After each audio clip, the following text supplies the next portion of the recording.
Don't let nostalgia trick you into thinking this is a good game. A video game remaster should really be more than just a remake with modern graphics. A remaster is an opportunity to take an old game and make it feel new. An opportunity to address the problems of the original version and create something that's the same game as it was, but it stands up to modern scrutiny. Crash Bandicoot N Sane Trilogy is an entirely style over substance remaster, and releasing this in 2018 serves as nothing but a reminder that games have thankfully gotten a lot better. But look at that fur! So let's take a moment to look behind the curtain in Green Gem City and break down what this game actually is. We take away the bright colours and remove the cheeky characters and whimsy animation, and of course that beautiful, beautiful fur.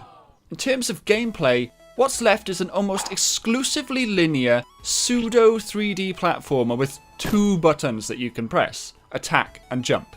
Oh, and sometimes crouch.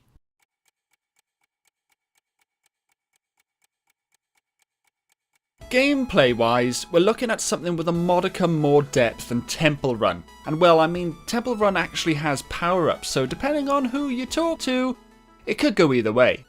And I know what you're gonna say, well, actually, Crash 3 added power-ups after the first boss. Well, the fact that you have to play 70% through this trilogy before you even get your first taste of anything other than jumping and attacking, and sometimes crouching, sort of says it all, really.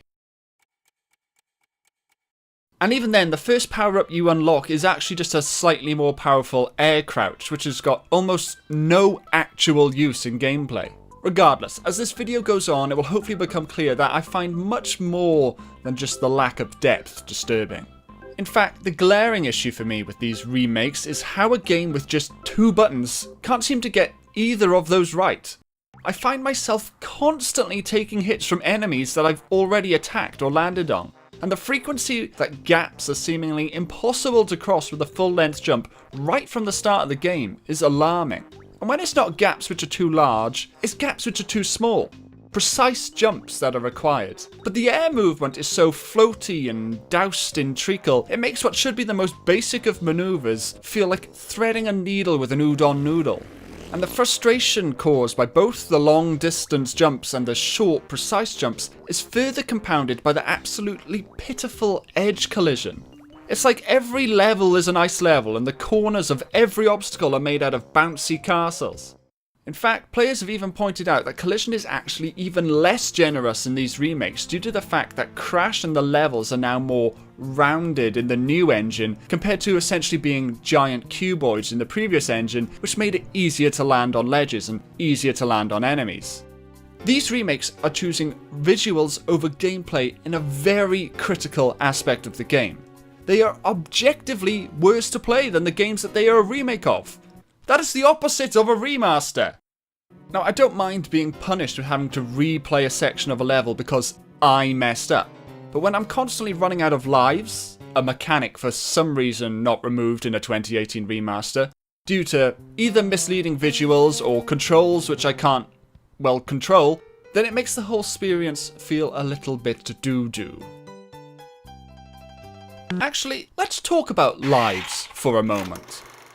Now, Crash Bandicoot is a series which has failure as a mechanic. Failing at some point is expected. It's designed. And that's not a bad thing. Let me show you what I mean. Many levels are designed so it's practically impossible to see what's coming. And sometimes you don't even have the time to slow down and take a look because you're being chased. This pretty much guarantees your failure. But as I said, that's not the bad thing. Because the fun here is learning the pattern of the level ahead of you and executing what you've memorized and eventually succeeding after several mess-ups. When you eventually do succeed, this gives you a certain sense of, I don't know, pride and accomplishment. When you finally nail that tricky sequence that you've been trying over and over again, which you basically have to rely on memory for because you can't see what's coming, when you eventually get it, you feel awesome. And that's what the game is trying to do. And there's plenty of games out there that have nailed this formula really well. And I might even say that Crash is one of those games. Apart from the fact that you get a limited number of attempts before you get kicked out altogether. Here's the game over screen, back to the start of the level. It feels so completely counterproductive to the process of learning via repetitive failing to have lives that send you so much further back than the segment that you just spent the last 5 minutes grinding into your memory, attempting over and over again. And just about when your mind and fingers start working perfectly together and you're on the verge of getting through it, none of it counts because of this ancient, nonsensical mechanic.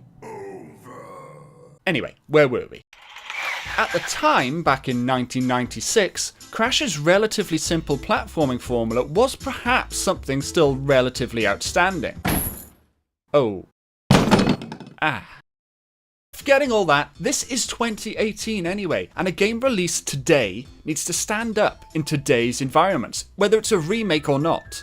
Every AAA 2D or linear 3D platformer that I can think of from the last few years has notably more depth, more creativity, and more finesse than the entire N Sane trilogy. Even indie platformers these days are bringing more to the table than these remakes.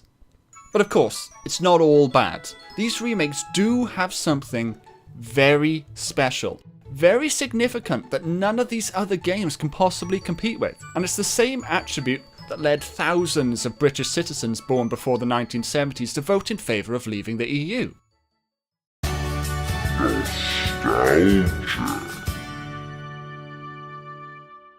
It's a strange psychological phenomenon that leads us to feel that things from our past, and our childhood especially, were better than things today.